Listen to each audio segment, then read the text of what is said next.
కర్నూలులో న్యాయమూర్తి ముందు వైసీపీ నాయకులు సినీ నటుడు పోసాని కృష్ణమురళిని ఆదోని పోలీసులు హాజరుపరిచారు. వైసీపీ అధికారంలో ఉన్నప్పుడు పవన్ కళ్యాణ్పై అసభ్యకరంగా మాట్లాడారని ఆదోని జనసేన నాయకులు రేణు వర్మ ఆదోని 3వ పట్టణ పోలీసులకు ఫిర్యాదు చేశారు. కేసు నమోదు చేసిన ఆదోని పోలీసులు పీటీ వారెంట్పై గుంటూరు నుంచి అరెస్ట్ చేసి కర్నూలు న్యాయమూర్తి ముందు అర్ధరాత్రి హాజరుపరచగా న్యాయమూర్తి 14 రోజులు రిమాండ్ విధించారు. ఆరోగ్యం సరిగా లేనందుకు కర్నూలు హెడ్ క్వార్టర్స్లో ఉంచాలని న్యాయమూర్తిని పోసాని మురళీకృష్ణ కోరారు. పోసాని వాదనలు విన్న న్యాయమూర్తి కర్నూలు జిల్లా కారాగారంలో 14 రోజులు రిమాండ్ విధించారు. రాత్రి 2 గంటల సమయంలో జిల్లా కారాగారానికి పోలీసులు తరలించారు. అనంతరం వైసీపీ న్యాయవాది సువర్ణరెడ్డి మాట్లాడారు.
ఇక్కడ మొత్తం మీద వ్యక్తి దొరుకుతున్నారు.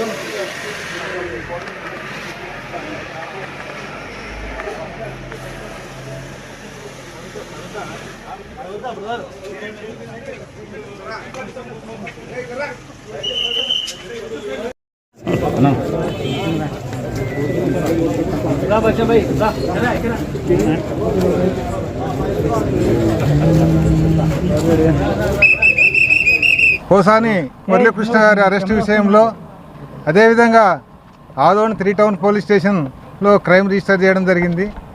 నిజంగా ఈరోజు ఈ రాష్ట్రంలో రెడ్ బుక్ రాజ్యాంగం నడుస్తూ ఉంది. ఎందుకంటే ఈరోజు ఆదోని 3 టౌన్ పెట్టిన కేసులల్లో అన్ని బెయిలబుల్ కేసులు, ఒకటి కూడా నాన్ బెయిలబుల్ కేసు లేదు. అయినప్పటికీ అతన్ని గుంటూరు నుంచి సుదీర్ఘ ప్రయాణం చేయించి ఇక్కడ రిమాండ్ ఇవ్వడం జరిగింది. ముఖ్యంగా ఈ సోషల్ మీడియా యాక్టివిస్టుల పైన ఈరోజు రాష్ట్రంలో చాలా కఠినమైన చర్యలు తీసుకుంటూ ఉన్నారు. ఇది చాలా దురదృష్టకరమైన విషయం. ఎందుకంటే ప్రతి మనిషికి వాక్ స్వాతంత్రం అనే హక్కు ఉంటుంది. దాన్ని పూర్తిగా అధిగమించినప్పుడే చర్యలు తీసుకోవాలి. కానీ చిన్న చిన్న విషయాల్లో కూడా ఇప్పటికే రాష్ట్రం వ్యాప్తంగా 400 మందికి పైగా సోషల్ మీడియా యాక్టివిస్టుల పైన కేసులు పెట్టడం జరిగింది. జగన్మోహన్ రెడ్డి గారు మొన్న స్పష్టంగా చెప్పడం జరిగింది, జగన్ 2.0 వస్తూ ఉంది. భవిష్యత్తులో ఖచ్చితంగా దీనిపైన చర్యలు ఉంటాయి, ఇంతకు మించి చర్యలు ఉంటాయి. ఏదైనా గవర్నమెంట్ వారు ఇలాంటి చిన్న చిన్న కేసులను భూతద్దంలో చూపించి ఇలాగ ప్రతి ఒక్కరిపైన కదా కేసులు పెట్టడం జరుగుతూ ఉంది. దీనికి మొదటి కారణం ఏమంటే వాళ్ళు ఎన్నికల్లో ఏవైతే హామీలు ఇచ్చారో ఆ హామీలు నెరవేర్చకుండా ఈరోజు ప్రజలు ఎదిరిస్తారనే ఒక భయంతో ఇలాంటి కేసులు పెట్టడం జరుగుతూ ఉంది.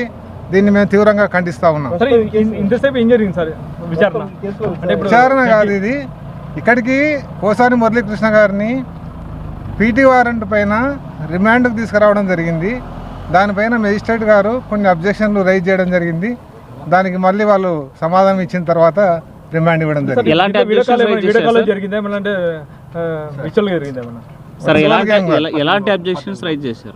అంటే మామూలుగా రిమాండ్ ఇచ్చేటప్పుడు రీజన్స్ మెన్షన్ చేయాలి వాళ్ళు.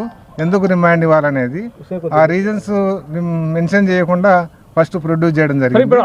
తర్వాత వాళ్ళు మెన్షన్ చేసిన తర్వాత రిమాండ్ ఇవ్వడం. అర్ధరాత్రి 1:00 వరకు ఎందుకు అంత జరిగిందని, 1:00 వరకు ఎందుకు అంత విచారణ జరగాల్సిన అవసరం?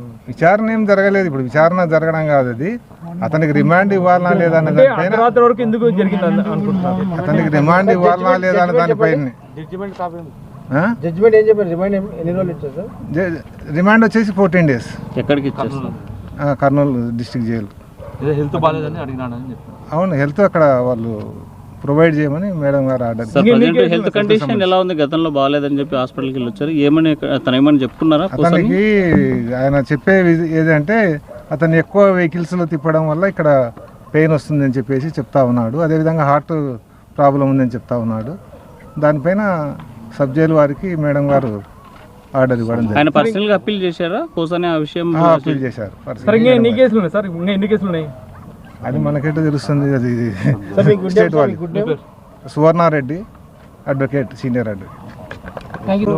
బ్యాక్ పెయిన్ వస్తుందని చెప్పడం జరిగింది. దానిపైన మేడం గారు డిస్టిక్ సూపరింటెండెంట్ జైలు వారికి ఏదైనా హెల్త్ సంబంధమైన ఇష్యూస్ ఉంటే వాళ్ళు చూసుకోవడం ఆర్డర్ ఇవ్వడం జరిగింది.